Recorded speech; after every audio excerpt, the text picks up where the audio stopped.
গ্রামের এই ঐতিহ্যবাহী খেলাটির নাম হচ্ছে লাঠি খেলা। আর এই লাঠি খেলাটি আপনারা কম বেশি সবাই দেখেছেন। আর এই খেলাটি আজকে আমরা দেখেছিলাম আমাদের বাড়ির উঠানে, এবং এই খেলাটি আমরা সম্পূর্ণ উপভোগ করেছি। এই খেলাটি আজকে আপনাদেরকে সুন্দরভাবে দেখানোর চেষ্টা করব এই ভিডিওর মাধ্যমে। লাঠি খেলা হলো বাংলার একটি প্রাচীন লোকাজ মার্শাল আর্ট। ধারণা করা হয় এই খেলার সূচনা হয়েছিল গ্রামীণ আত্মরক্ষা ও প্রশিক্ষণ হিসেবে।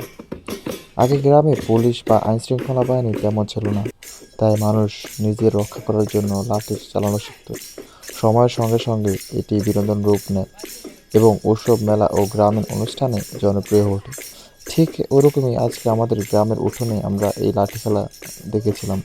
আর এই লাঠি খেলা দেখার আনন্দ অন্যরকম। এটা সাধারণত গ্রামেই দেখা হয়, আর আজকে সেটা আমরা দেখলাম।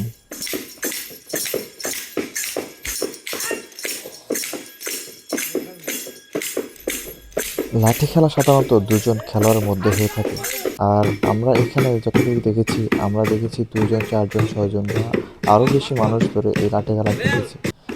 তারা হাতে বাঁশ বা কাঠের কোনো লাঠি নির্দিষ্ট নিয়মে মেনে এই লড়াই শুরু করে।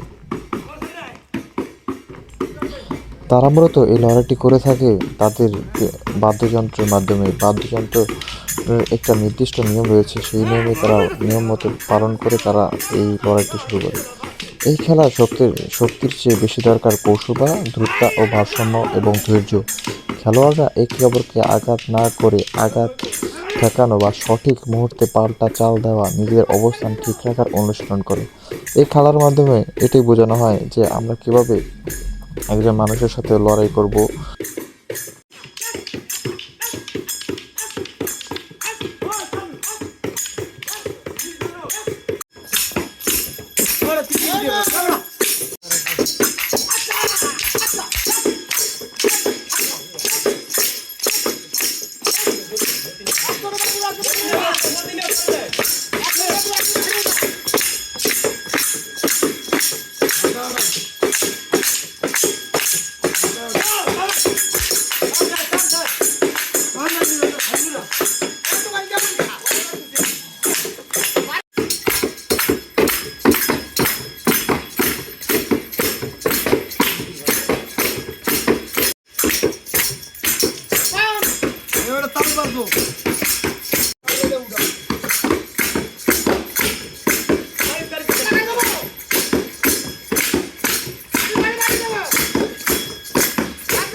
Hey,